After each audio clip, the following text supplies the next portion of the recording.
I think if you are interested in how the business model of Great will look, I think there's going to be a lot of information in here. So if you're interested in business, maybe you're running your own company, I'm sure that at least at some points there are going to be golden nuggets of how you can do things differently in an organization in a way that does a lot of good, in a way that allows the people in the organization to experience good emotions and love their work.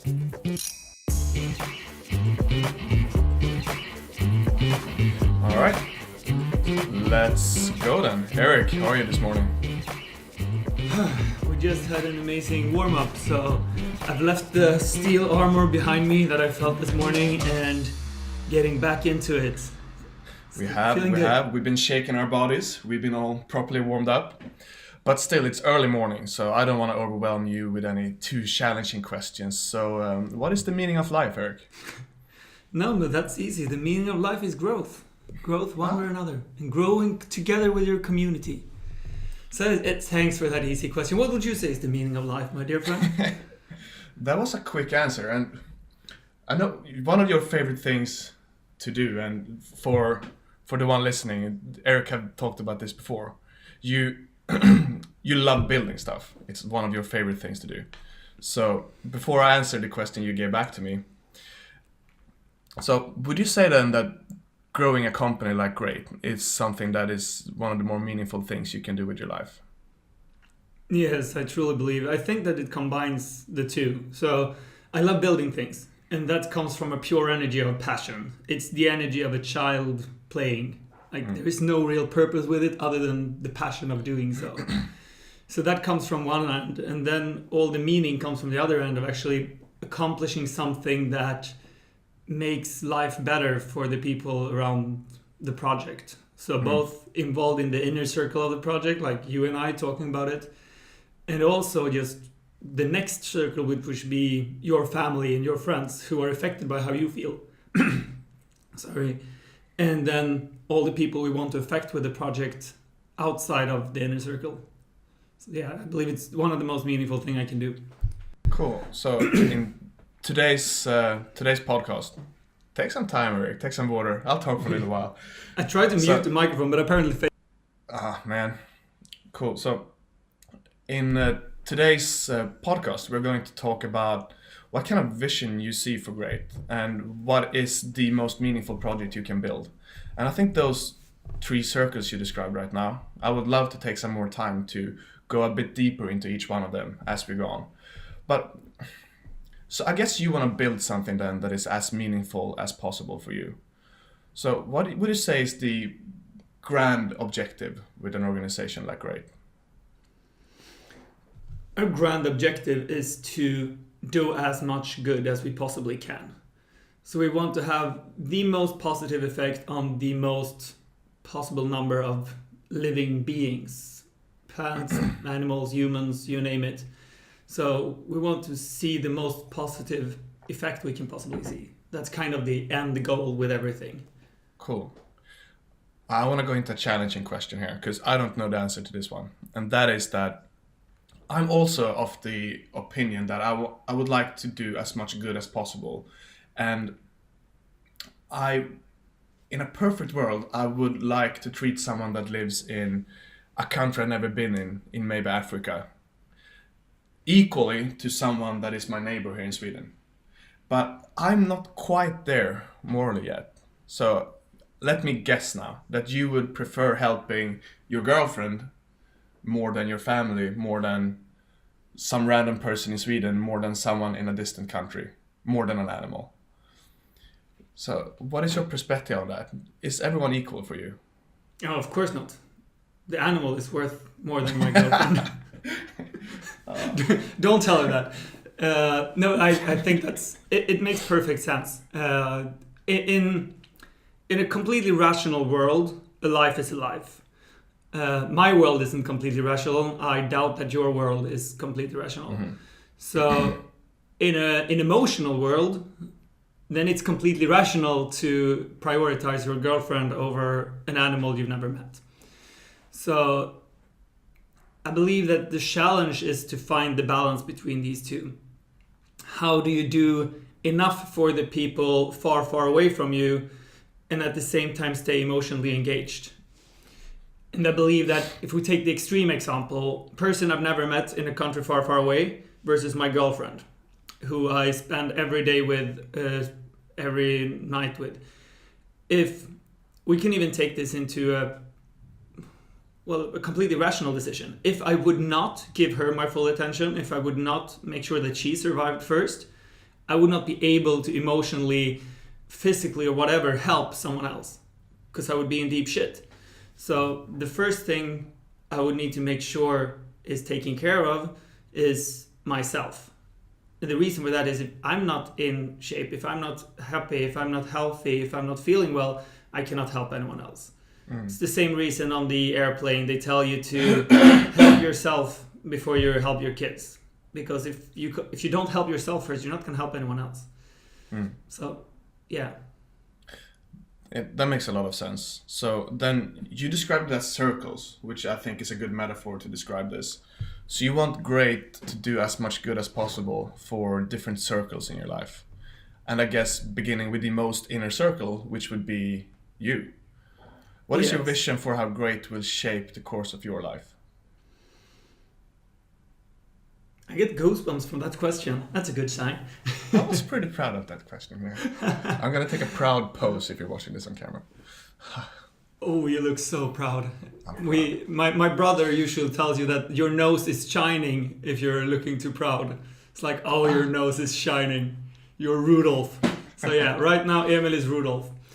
Okay, so to start with looking at this from a circle perspective, which is not a metaphor I've been thinking about before. It just came to me when we started talking. So let's see if this makes sense. The absolute first inner circle is just me. So to be able to get to any other circle outside of this, I need to start with me. And for me, great will be a purpose. It will be a reason for me to get out of bed. It would give my life meaning. That's one of the most important things. It will also give me personal growth and education. I will be inspired to be around you and other people like you who I learn from, who I learn together with. And I will get energy from teaching you guys things that I feel are valuable. I will hopefully inspire a lot of people outside of that in various ways. And this will then internally give my life meaning. It will give me health in a way, because I will feel inspired to take care of myself. I want great to be a place where I still have the time to focus on training. I want to make sure that I always have time to sleep with great and not going to bed with all these chaos and ideas in my head that I've done previously in businesses.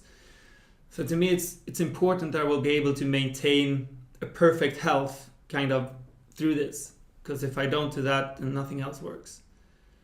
So that's the absolute most inner circle. What's the most inner circle for you in this?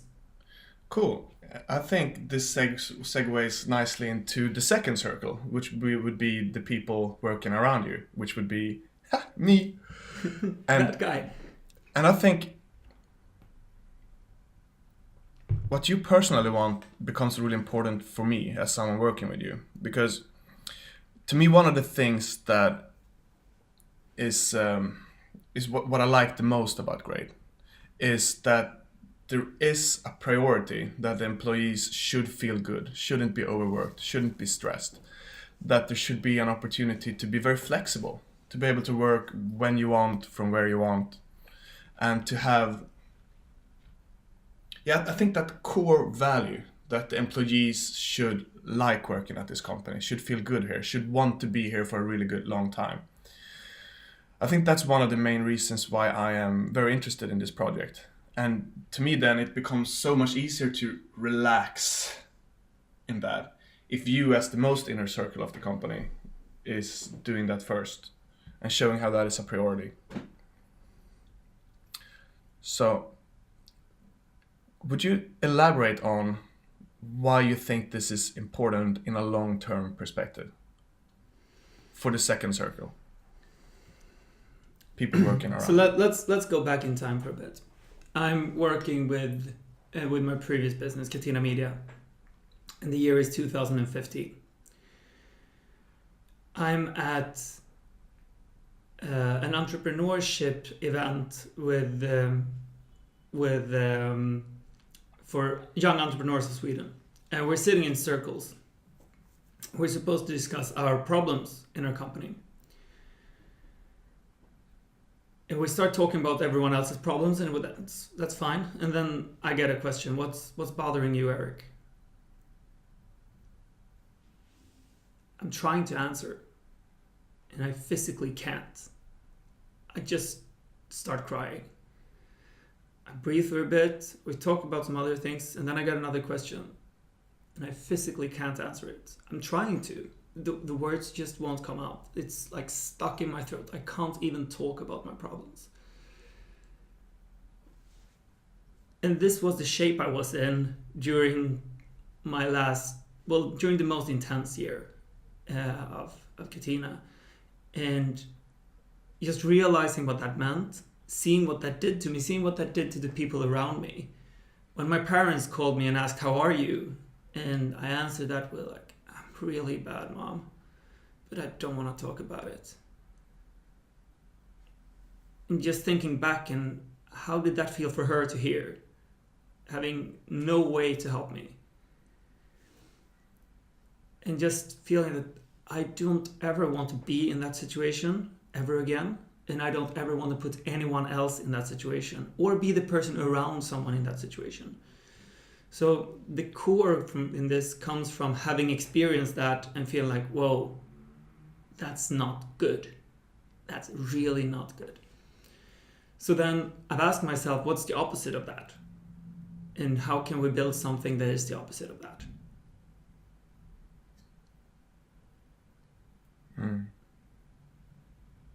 What would you say? What's the opposite of that? What do you need to be perfectly healthy? For now, the only thing that comes to mind is I imagined you sitting in that circle. And did you feel like a role model at that point? Or how did you think about at that point how your experience affected those around you? Yes and no. I considered myself to be a role model with the concept leading by doing. And to me, that meant working really hard and making it seem like I maybe worked even harder than I did. So be very early in the office, leave very late, making sure people saw that, to kind of inspire the troops in a sense. And what I realized thinking back on it is that it's probably more adding peer pressure to anyone who's under-delivered to make them feel like they have to be in the office that much because the manager is. So I believe I acted like a role model out of what I thought was a good thing. I thought it was good to work that hard. I thought that that was the way to do things. And I realized that I was probably a role model for a very shitty behavior, or a very self-destructive behavior. And I've seen, so Emil, who I founded the company with, not Emil in this podcast, but my other friend Emil, he got completely burned out during this last year. And I think that we were in equally bad shape. But what happened was that he was in charge of a project that I wasn't quite that involved with. And that project burned. It went really shitty. It completely crashed. And I think that he took that personally, so he went down with it. When luckily my projects didn't fail, and if they would have failed, I think that would have been what pushed me off the cliff.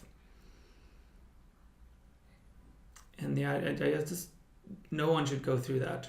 And I believe that one reason that he did it was that I was pushing myself and pushing him to put ourselves in situations that we couldn't handle. So I was a role model, but not in the good way of the word, rather the bad way. What was it like? I mean, during that time, I think when I imagine, building a company like you did, that you would have very intense, very challenging moments, but that most time would be fun. But so you're saying that you had these problems for a long time, and that you were constantly feeling how much of the time when you built Katina, how much of that time did you enjoy compared to how much of that time did you suffer?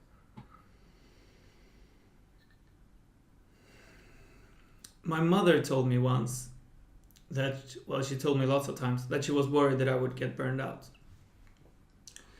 And I told her, you don't need to worry, Mom.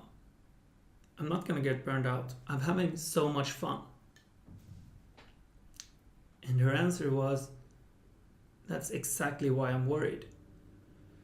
If you wouldn't have fun, you would find excuses. Then you would rest. So I believe that I thought most of this was fun. I had fun most of the time, but that doesn't mean that I wasn't suffering. It doesn't mean that I didn't push myself too hard. It's like if you're playing a game of some racket sport, whatever it is that you enjoy, and when you are the most tired, you're still having a lot of fun, but you keep pushing yourself. Mm. And then imagine that you're playing that last set, but it goes on for a year.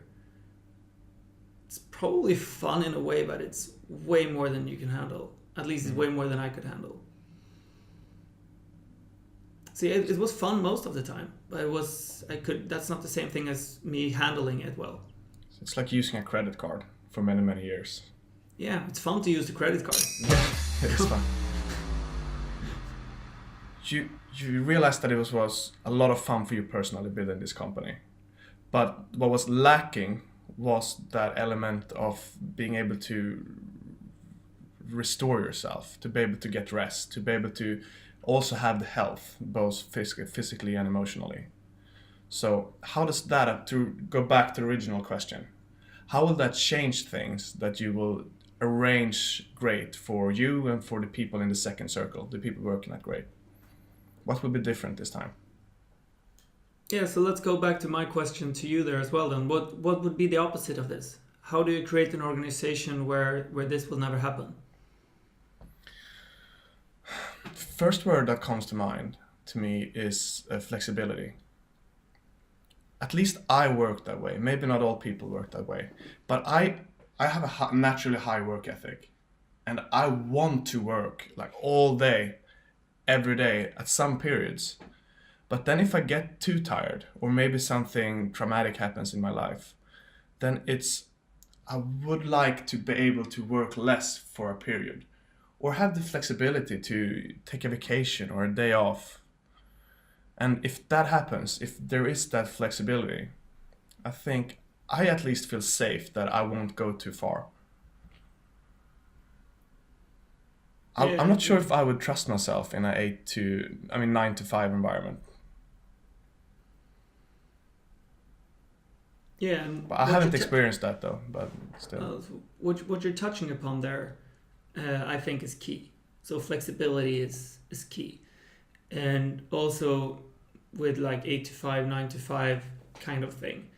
One of the challenging things with that, and one of the things that I've been a big ambassador of, is that it's cool to work a lot. It's cool to push yourself. It's cool to... I've been bragging about the number of hours I've been putting in. And looking back at that now, it's like, hey, Eric, what the fuck? Grow up, man. But I did that, and I was a part of a community that did that. And that's still a big community. People that are proud of how they are pushing themselves and proud of not taking flexibility, if you put it that way.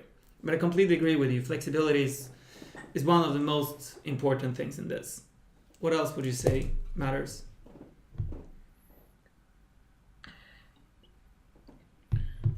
To me, it's clear from the way we arrange things that we value that people in the organizations feel good. And we value to avoid doing things that make people feel bad. The check-in process is a great example of this. And I think with processes like that, and for the one listening, each time we start a meeting, we check in and we say just unfiltered how we feel. So if I'm feeling I'm at 40% today, my life is a mess, I'm struggling in relationships, whatever it could be, that it's okay to say that. And then other people in the organization have an opportunity to reach out. So it feels like we take care of each other. And that's kind of the environment I would like to spend a lot of time with. I would like to spend a lot of my time around people that cares. Is there something you would like to add to that? And this comes from, so this is a core value of the organization, and it's a core value of myself, and it ties into two main words I would say here, which are very similar in a sense, and it's the first one being vulnerability. We want to be in a vulnerable organization where people can be vulnerable, and the second one that is honesty, which is similar in many ways when you're talking about yourself. If you're being vulnerable, you're most of the time being honest. So being in a vulnerable organization, and with that doesn't mean that it can get penetrated from the outside in vulnerable way, but we're openly vulnerable with each other. That means that we're honest, we're pure, we're there for each other, but we also give other people the opportunity of being there for us. I think that's one of the main challenges with any relationship, friendship, love relationships, or work relationships, is that if I'm not vulnerable, if I don't dare to tell someone that I'm in pain, it's very hard for anyone to help me. But by encouraging these check-in process, and once again then leading by example in a sense, if I'm opening up saying I feel really shitty, my love life is a mess, I can't eat, whatever it might be, then everyone else feels safer to do the same thing. At least that's what I believe. So that's something that we want to encourage in the organization, and that's something that we're doing publicly in a check-in process like this, because we want to inspire other organizations to do similar things. Mm. Yeah, for me it feels... I feel safe working in an organization like that. I feel working in another way would feel kind of hard and tense. Again, I haven't experienced it. I would like to switch. Do you want to? Yeah, say something I'll add before I something switch? to that, just because the word safe really resonates with me. And I was in a podcast yesterday, and I got the very interesting question. So, Eric, looking back at the last decade of doing business, what's the main feeling you have within you? And I was shocked by that question, because we haven't really been talking about anything about emotions. It was like I wasn't in that state, so I had to go into that state a bit. So I sat with the question for a few seconds.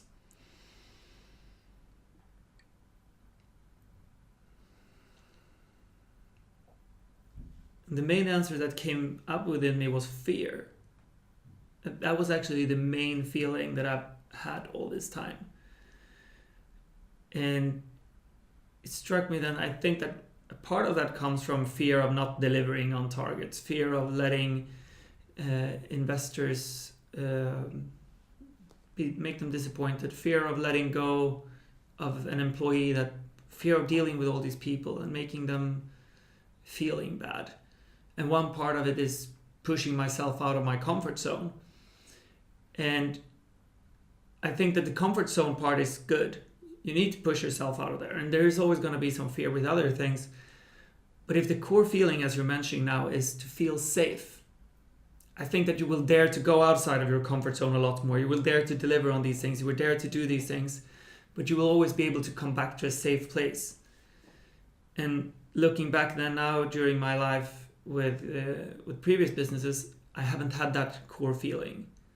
So being able to, well, if you feel that way, and I've never even communicated those words before because I haven't thought about it in this way, that makes this so powerful. So we want everyone in this team to feel safe. And at a bigger picture, if we go out to the outmost circle of whatever we will get to, we want those to feel safe too. I think that's the most primal and important feeling that a person can have, or an animal for that matter, to feel safe. Cool. So for you, you want to be able to live a life where you as the inner circle, you want to be able to live a life where you feel safe, where you feel like you're learning, where you can have mostly good emotions, and where you can be healthy. And you want the similar things for the people in the second circle. So now I would like to switch gear a bit and talk about the next circle, which I see as the customers. I'm not sure if that is the right word, but the people that will be using our services. And we have different kinds of services. And so those services to me are sort of the personal development part of the site. We have a affiliation part of the site, and we have a charity part of the site. So if you would like to elaborate on the vision for each of these parts and what the person using them, what you see that the value could be for them, would that work? Sure. I'll just like to add one thing with regards to the circles.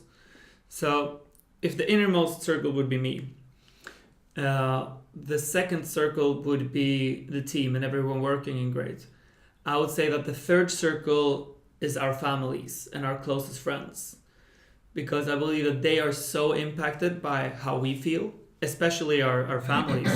So if you have a wife and kids and you come home and you from a workplace where you feel safe, I believe that you will provide a safe environment.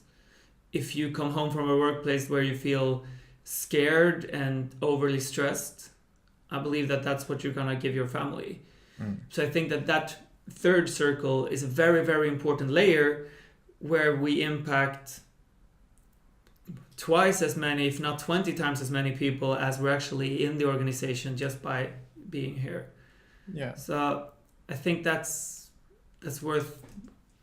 one circle that's in between us and that is a very valid point. Like yesterday, for example, I invited 6 friends over. I cooked them all dinner and we watched the Champions League together. And if I would have been worked so hard that I was under 20% life force, I would not have made that dinner for them. And then that fact that I'm overworked is affecting the evening for all those 6 people. Yes. So I think that's very valuable. And take the conversations that I used to have with my mother about how I was feeling. Imagine that your mother, Åsa, calls you and how it's going to affect her day if you're answering, I'm so stressed out, I'm feeling like shit, I don't know what to do.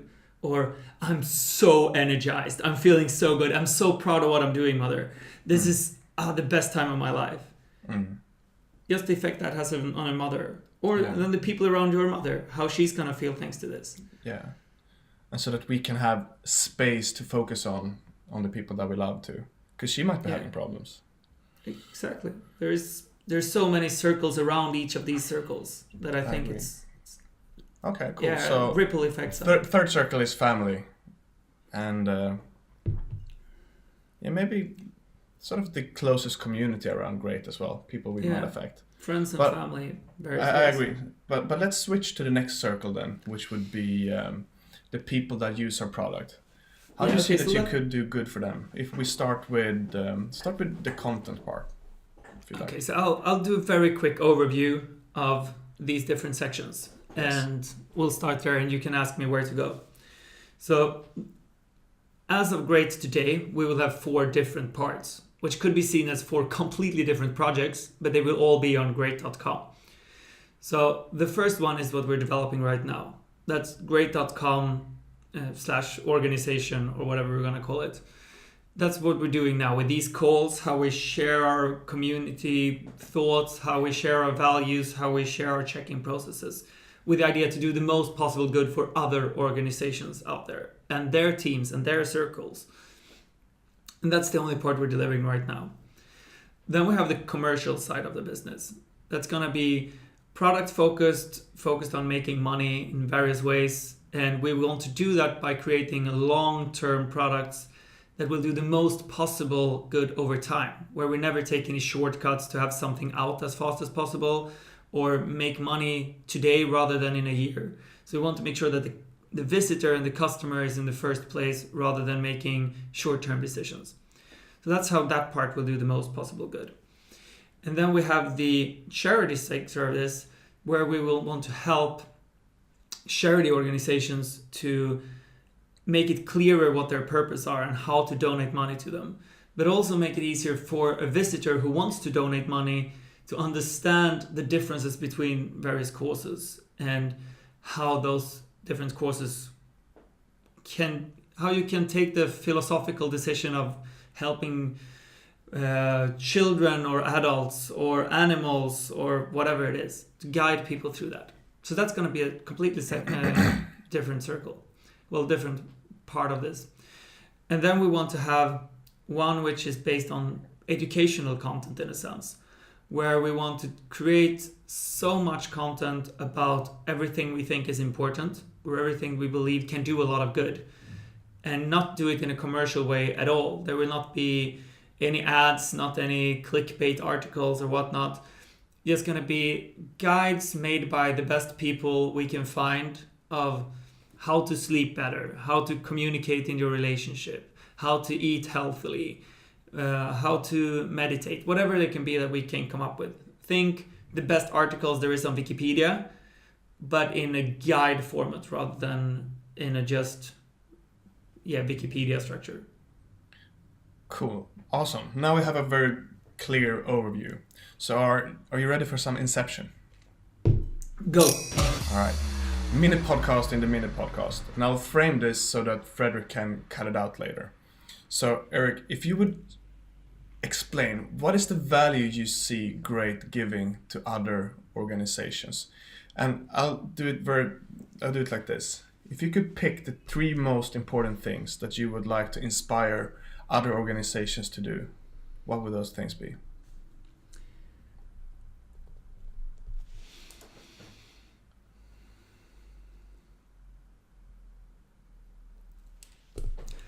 Okay, so one of the main parts of Great.com will be about organizations. And we want to challenge the way that we see is very common among organizations right now, how they are built up and why they're built that way. And we don't know what's the perfect way of doing this, so we will be a live experiment. So there will be a lot of things we will do differently. And to name a few then, I believe the first and foremost, we will be very transparent. I think that's one thing that could be applied in one way or another to all organizations. So that's something we want to inspire people, that be more transparent with what's happening, what's going on, what are people being paid, etc. So this is one of the main things that we will be talking about and believing in. To clarify for the one listening, we have 2 episodes, if you go back a bit, where we explore transparency both as an organization and for individuals. But if you would summarize the benefit of being transparent, just very shortly in 1 or 2 sentences, what would you say? To me, transparency is honesty. And I think that all relationships benefit from honesty. It's the same thing to me. Awesome. Second one ties into transparency, and it's with vulnerability. That create company cultures where people actually share how they're feeling. And that goes from senior management to very junior employees. That a CEO can tell people that I'm feeling shit today, and that's fine. So there will be more friendship in the workplace rather than competition. So whatever then can be done with that, and we will be the live experiment of how we do that. So that's something that I hope and would love to inspire other organizations to do. So that's the second one. The third one being meaning and purpose. So for Great, we will do the most possible good we can do. For most organizations, it doesn't make sense to have that purpose because most organizations have the main idea to make money. But I believe that all organizations would benefit from having a meaning part of it, not just a CSR thing, so company social responsibility that's meant to please investors. Have something in place that's meant to please the souls of the team. What do they care about? Can every organization provide some nurturing for their community or for people in countries far, far away that are sick? We want to do it with everything we do, and we also want to tell the world about how we do that and why we do that. And I'd love to see more organizations thinking about this and doing this in whatever way possible for them. So yeah, that's three of the main things. Awesome. And one thing I would like to add to the meaning part is that Great is an organization that will give away 100% of its profits. Yes. And to me, when it comes to organizations, that's one of the main things where I think Great can live by example. And I think if we can inspire other organizations to have a similar business model, that would be one of the most valuable things that we could do, I think. Yeah, I share that vision. Cool. So let's wrap up then the organization part and talk about. Right, let's start with the product then. Cool. All right. So, Eric, for the product part of Great, would you explain what your vision is for that? How you see that would be valuable for the customers? Yes. So the product part of Great.com will serve the higher purpose. The higher purpose being doing the most possible good. So that's like the end part of this. And we believe that one of the ways of doing the most possible good is giving away as much money as possible. To do that, we need to make as much money as possible. So the commercial side of the business will be focused on making as much money as possible. But can I ask you, would you be able to clarify why making as much money as possible is the most good you can do from your perspective? So we believe that giving money away is one of the easiest ways of really making a difference. With $100 in Malawi or some other country with extreme poverty, it makes so much more difference than you can do with $100 in Sweden, for example. So if we can make money from customers in Sweden and we can give that money away to a family in Malawi, it will be such a big impact of what they can do with that money compared to what you can do with it in Sweden. Cool. So you're saying that an advantage with money is that it's very flexible and it can be directed to where it's needed a lot.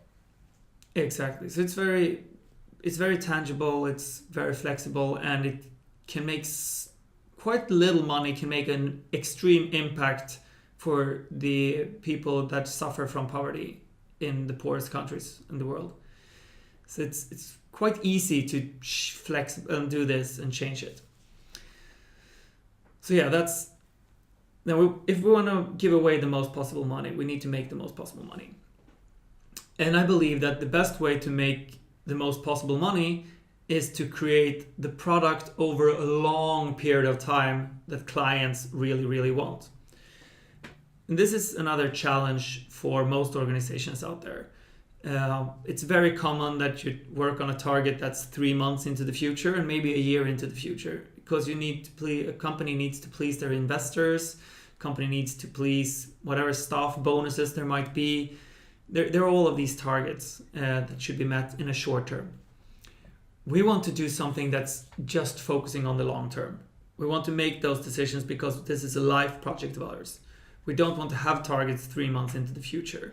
We don't want to make decisions based on 3 months, which means that we can focus solely on what's actually good for the end user, which means that the end user will keep coming back to what we're doing and keep coming back because we are focused on them.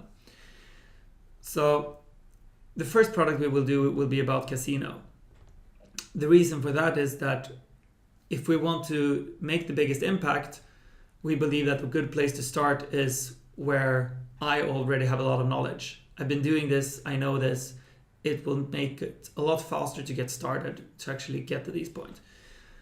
I would much rather do it in some other place. For ethical reasons, would I much rather build a company around something else. At the same time, I believe that this is where I can make the biggest impact, and the purpose of giving money away is more important to me than anything else. So by creating the best casino product would be to actually focus on what are these casinos doing well for their players. Not who has the coolest feature or who is the best at marketing, which is very common, and who offers the most bonuses, but actually who treats the people the best, who has the best customer support, who makes the fastest payment and withdrawals, who charges the least. and really getting this data out there, even though it might not be the most beneficial for us as a company in the short term. So previously we have worked who pays us the most will get the most exposure. Not necessarily who is the best for the player, but who pays us the most. Here, for Great, it will be who gives the player the best experience. And we really want to focus on that, which short term is a quite bad decision because that will mean that we will not maximize our profits. But long term, I believe that the visitors will then keep coming back and keep coming back and keep coming back. So it's a long-term game. And combining that with having visitors knowing that whatever profits we generate will be given away, I believe also gives them a certain meaning of using our services rather than any other services and feel better about the entire journey. Cool. So what you're saying is right now you are creating a product that would be as good as possible for the user, and that we have a system where all the profits will be given away. But can you guarantee that Great won't be taking in investors that have other objectives in the future? Can you guarantee that you won't sell the company in 10 years to someone who will use this as a machine for making money? Yes, And in that way misleading people? Yes, I can guarantee that. And the main guarantee about that is that all our recruitment, all our team building, everything around that will be based on the fact that we will give everything away. So if we suddenly change that and sold the company, I don't believe that anyone would keep working for that company. And if you're buying a company and all the staff leaves day one in protest, you've basically bought an empty shell. That's not going to be worth much. So it's going to be unsellable. It's most likely going to be owned by somewhat of a foundation rather than a company. So it's going to be unsellable for legal reasons as well. But I believe that there are always ways to wiggle the law if you have good enough lawyers. But there are not ways to wiggle the entire staff who has bought into this idea with a commitment of making a change, and then you're fooling them straight out there. So that's never going to happen, and it wouldn't be able to happen. Cool. So, do you have anything more to add on the product before we move on? Yes, one thing is that we're gonna start with casino, but we don't know, it's not gonna be the only product in the long term. So the idea is basically to create very good guides about everything that can be bought in the long term. If that's insurances, if that's traveling, whatever that is, all the time with the goal of what's the best for the user today and for the next decades. How can we always keep those in mind rather than the short-term gains? Is the product really good for the user though? Because I've read this fact somewhere, I'm not sure if it's true, but I read that most of the money a casino make comes from VIP users, which are then users that have gambling problems. Yeah, that's true. I don't know the number. It differs from casino and country, but more or less 90% of the profits comes from 10% of the players. That's roughly. And it's like that in most businesses, that most money comes from a couple of big customers rather than a lot of small ones. And it's a tricky ethical dilemma. What we want to do is to make sure that we have a lot of our doing good with a product like this will come from helping those kinds of people in problem. We want to have free live cam sessions with psychotherapists or psychologists that can help them. We want to have products that can limit gambling in all kinds of ways, that you, by just blocking yourself at our site, you can get blocked in many sites. And we want to have a community where you can speak to other gambling addicted people. This is a big part of our doing the most possible good on this side of the business, to take the most responsibility we can for these and lead by example there as well. There are a couple of products like this out there, but they all have this financial part of it that we're not going to have. So it makes it easier for us. Do you think that will kill your own business? Or are you going to be serious about a product like that? To really want to help people as much as possible? It's going to kill parts of our business. That's kind of the end goal. Kill parts of our business. If we can, eliminate the unhealthy part of the gambling industry, that would be amazing. Even if it means that we're limiting our own profits, even if it means that we're limiting what we can help others with those profits, because we don't want to make the money from the people who can't pay the bills. So we will limit our own opportunity by doing so, and I think it's worth it. Because most people who gamble out there are gambling for healthy reasons, for entertainment.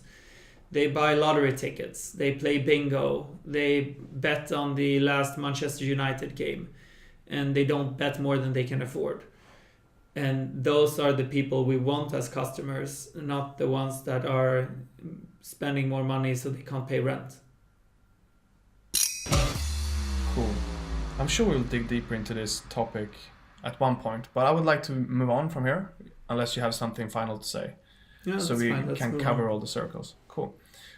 So then I would like to talk about the leg. So Eric, you see a part of our site being about personal development, about how a person can grow into the greatest version of themselves.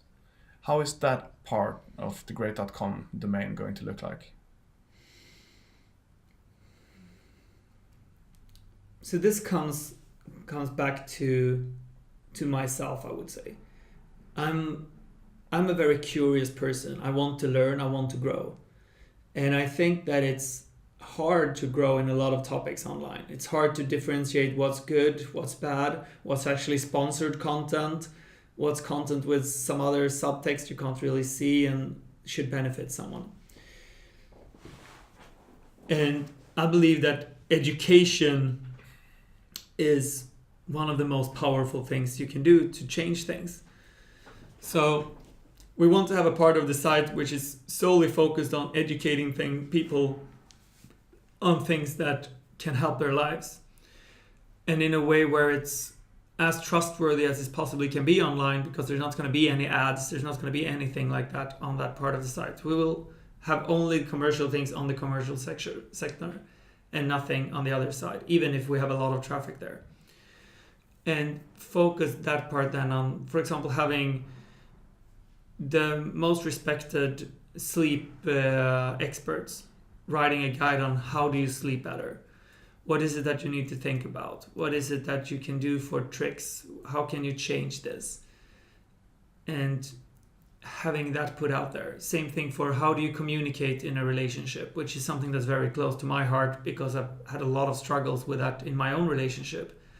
So what can you do to teach someone to do this? Basically, all the things that I believe are important, we believe are important in life, but it's not taught in school. I never got taught how do I communicate with my fiance in school, which is very important in life.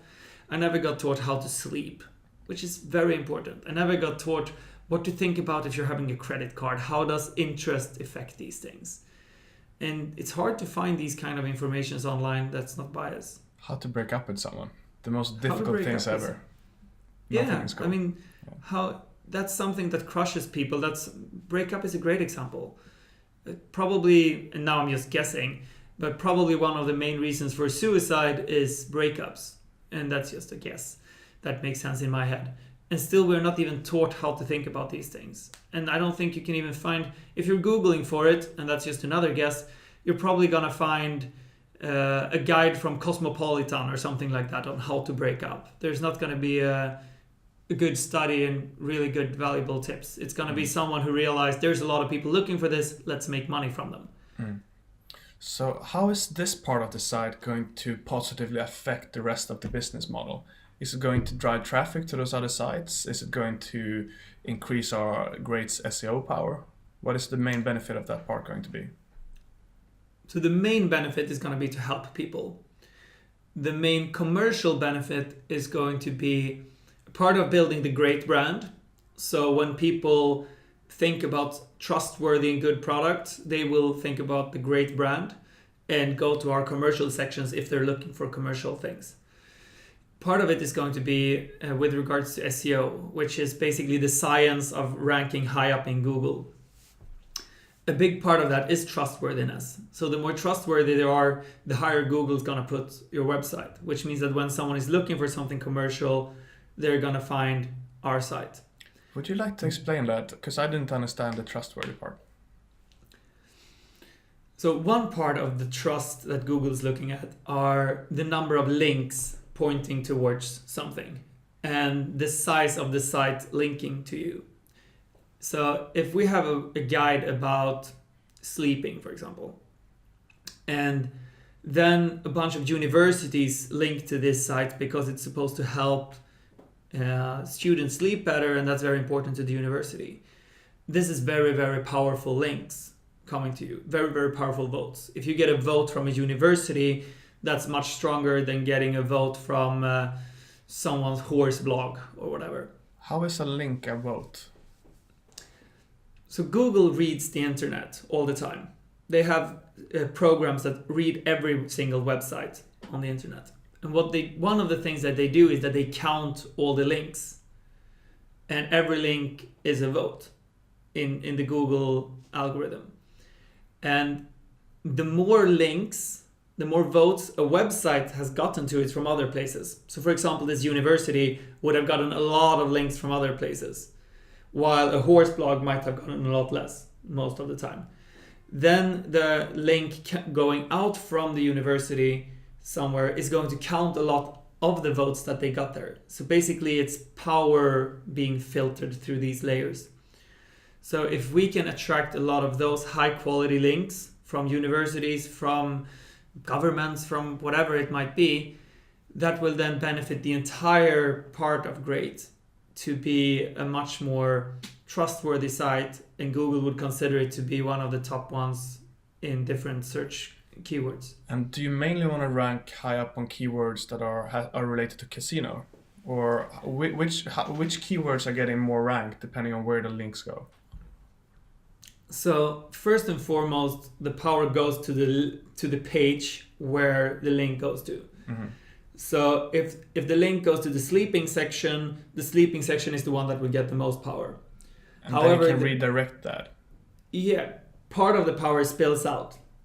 So even the casino section will benefit from links to the sleeping part, or whatever other commercial side we have of this business. If we do insurances, if we do whatever. That's why if you look for anything, Wikipedia is very likely to come out on top. Even if there are no links to that specific thing that you looked for, maybe you're looking for a specific kind of tomatoes or whatever. There's probably no one has linked to. But so many people has linked to other sections of Wikipedia that the tomato section goes up as well. All right, cool. So could you kind of reteach me this to see if this made sense to a listener? Yeah. I just had a question in mind that I wanted to ask. And then I interrupted you. Okay, so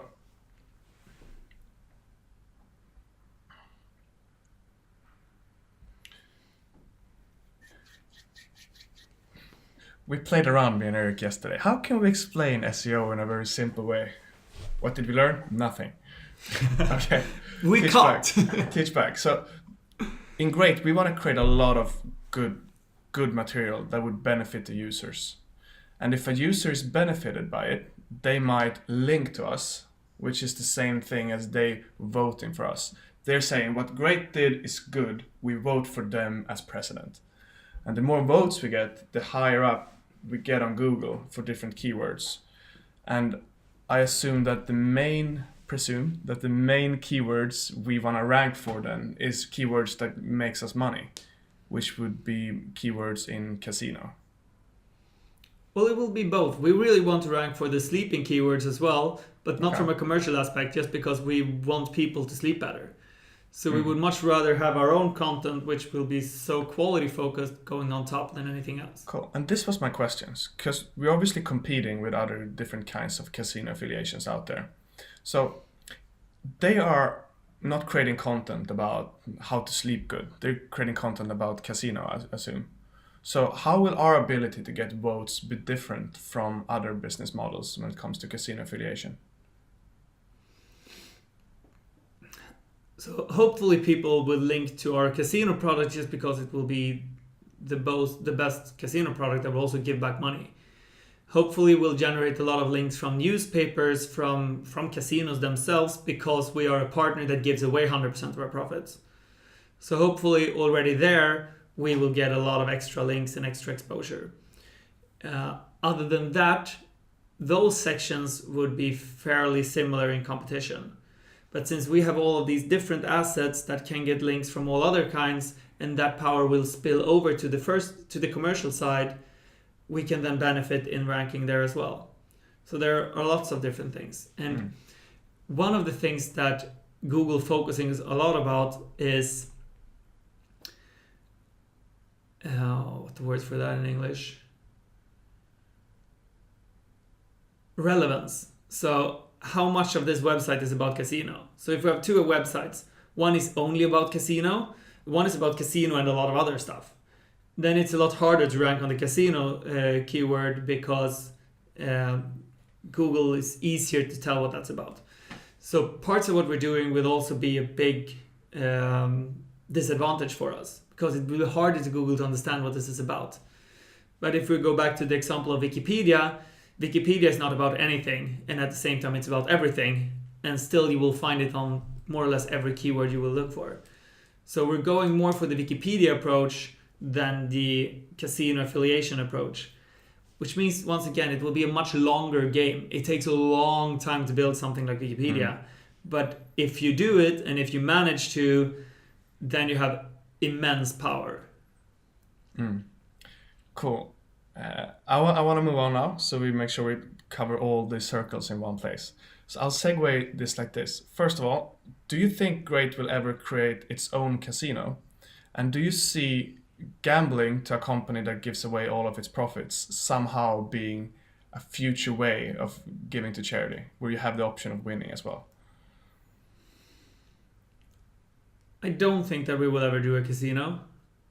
I'm not sure. I have a hard time seeing it. Reason being that it's a very, very different business from doing marketing and from doing content.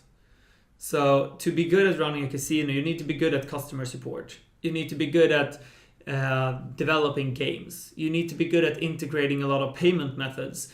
You need to be good at VIP services and these kind of things. You need to be good at events. There are a lot of very, very different things in running a casino, even though we would have some advantage of having the traffic, of giving away 100% of the profit. But it's actually a lot easier for us to create a good section about insurances than it would be about for us to create a great casino. Because it's more similar to create an information-based product about insurances than it is to create a casino. Even though it doesn't sound like that, since we have all the traffic, we have all the information, we're missing out on a lot of things. And if our end goal is to create the best possible product out there, we want to beat all the other competitors in how good our product is. For us to be the best possible casino, it's going to be really hard because we're focusing on so many other things. For us to be the best information about casino, that's doable because that's our main and only focus. And that is where you have the experience too. Exactly. Cool. But to move on to the last part. So Eric, the fourth part of Great will be about charity. Would you explain how that aspect of the site would look? Yes. So the fourth part of Great will be about charity. And it's based on whenever I talk to friends, whenever I talk to people, and I ask them what's they thought about charity is. What is the biggest problem with charity? A very common answer that I get is that I don't know where the money is going. There might be too much overhead, so money is going to different things. I've read so much shit in the news. I don't know how to donate because the setups is tricky. And all of these different questions pop up. And a lot of people don't trust charities because of what they read in the news. So first and foremost, we want to help to build trust around charities. how can you trust a charity and which charities can be trusted? So we want to help the ones that are super trustworthy, that are transparent with their mistakes, that have proven results for a long time, they've done very, very good things, to get more exposure, to be able to receive more funds. And also then for the visitor who wants to donate money, make it easier for them to find the most trustworthy and the quote unquote best organizations. So that will be the first kind of thing, solving that. How can we take the data that's available out there and make it easily accessible for anyone who wants to see charities? And there are, for example, givewell.com.org that does this right now, but on a fairly small scale. And we want to do the same thing, but with a bigger user-friendly approach. We also like to make it easy to make the decisions of charity. So let's say you want to donate money, but you don't really know to what or why or how. So you can come to our website and we will give you some basic questions that help you understand what it is that matters the most to you. So maybe the first question will be, would you like to help humans or animals? It's like the only question you need, what's the most important thing for you? Some people will choose animals, some people will choose humans. Let's say we go through the section of humans, okay? Then the second question could be, would you like to help adults or children? And then you maybe take children. And then it can be, would you like to help children would you like to save the most possible lives, or would you like to extend the length of lives? Going down this channel. And at the end of it, it will then be, let's say you care the most about saving animal lives from diseases. You feel like that's actually what I care the most about. Then we can have a list of, these are the main organizations working towards diseases with the best proven results. This could be malaria. This could be intestinal worms. This could be vitamin A deficit. So very common causes that you can make the biggest possible impact with each of your dollars based on the decision that matters the most to you. So based on your philosophical approach, because it's impossible to say if it's best to save 100 cows or 1 human or whatever you want to put there. It's up to you. It's subjective. So this is kind of the basic idea around the charity. Was this easy to follow? Yeah, and I think that would really speak to a lot of users that want to find information and more data on how to give effectively. So what is your plan for engaging those who give because they want to experience that feeling of generosity? How do you inspire, how do you speak to people's hearts when it comes to charity, do you think? So that's another approach then that can come from these philosophical questions. You can have a question like, do you want to really see the result of this? Or would you like to maximize the result of this? And there are organizations that are very, very good at showing the results. So this could also be a part then of the educational process. If it's very important to you to be able to see the result, maybe you want direct contact with the person who actually wants the money. Maybe you want a handwritten letter to know that it's actually helped someone. There are those organizations out there, but they might be hard to find. What would you Google for to know if this is an organization that you will actually see the difference? So that would also be then a part of this where, okay, I want to see exactly where my $500 goes to. And then we can take you to the top list of the organizations that show these in the best way and at the same time are as effective as possible. So maybe you will get a picture of the cow they bought. Maybe you will get a letter of how they did this.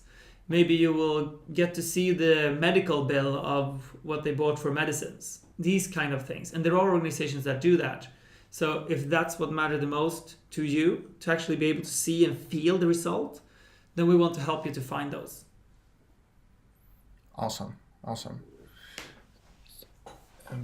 Will Great be accepting donations? Let's get back to that question and focus a bit on the product thing. I have another thing I would like to add once we're on that. So one of the things we really like on this charity part as well is to make it easy to donate money through us, which touches upon what you just asked. So we want to have a place where you can easily say, okay, this is where I want to donate money. You can donate money through Great.com, but not to Great.com. And we want to do this because we want to make it a lot easier. Right now, if you want to donate money to organization A, they might have a completely different way of doing that than organization B. And you might need to fill out a lot of different information and do a lot of different things, which makes it hard to switch.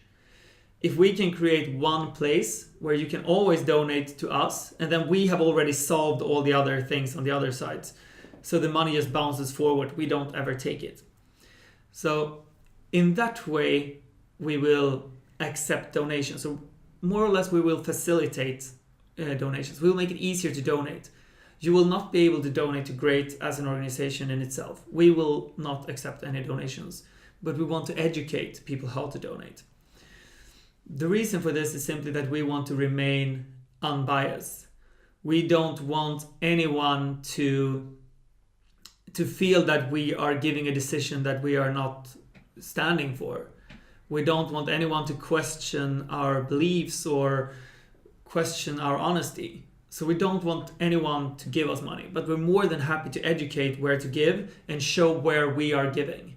And in that way, we put our money where our mouth is, basically. So if we believe that malaria is the cause that we want to prevent, we will show that by giving our money.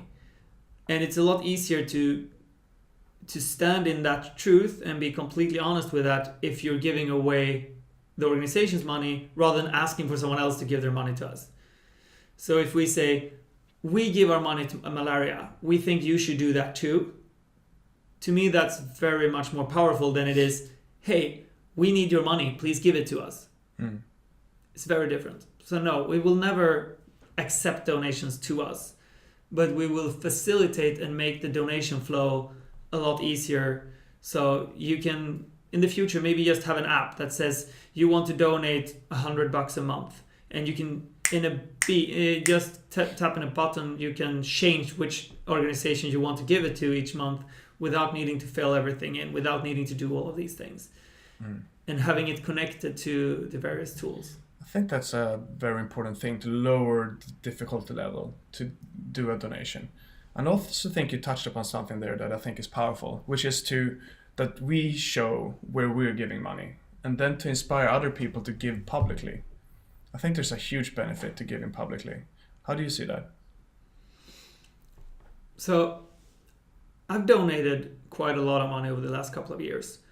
And I used to be kind of ashamed of it. Like, I didn't want to talk about this because I didn't want people to say, oh, Eric is so full of himself. He's only donating money to brag. So I didn't tell anyone. I didn't want any exposure. And then I think it was you who told me this, actually. You started to challenging this. Is that really true? Does people think that? Does it matter? What positive effects can it come from doing this publicly? And realizing that if I'm telling people that I'm donating, and if I'm telling people how I feel while donating, that can be very inspiring to others. So it actually might mean that more people donate money because they feel inspired, they get to learn about these causes. And since, once again, then leading by example, I'm showing that I'm donating, hopefully all of these people are also showing that you're donating, and once again, we get more circles and more ripple effects. So that way, now I'm very, very transparent with what I'm donating to, and I'm very proud of it, and I want to feel proud of it, which makes it even a better feeling of doing it. So if I'm donating money and just telling people I'm doing it, the subtext that he's proud, he's bragging. But if I'm saying, I'm really, really proud of this, I'm donating here, suddenly it's not bragging because you're kind of honest that that's your intention. At least that's how I feel when I'm doing it, which makes me feel even more inspired to give. So it's all positives of talking about it when being done right. Cool. We're coming up towards the end here. So I have two quick questions for you to finish this off. First, if you had to give away all of your money tomorrow, where would you give it?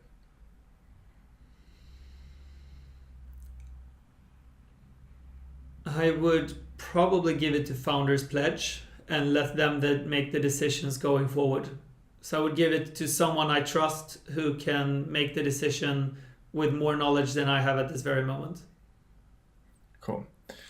And okay, imagine something completely unexpected happen. What would the most good for great and unexpected thing that could happen in 10 years? Something just ridiculous. Put on your imagination hat. What's the most unexpected thing that can happen in 10 years that would be very good for great? Yes. Maybe the best and unexpected. That God exists and He comes down to earth. He touches on all our problems and immediately solves extreme poverty, all diseases, and all communication errors. And great ceases to exist because we're not needed anymore. So we commit company suicide. I knew the aliens were out there. All right, bro. Good question. This was a good session. I had fun. I had fun too. Enjoy your kickboxing. Thank you. Thai boxing, kickboxing is for wusses. All right. Have a good one, man. Thank you. Peace. Peace.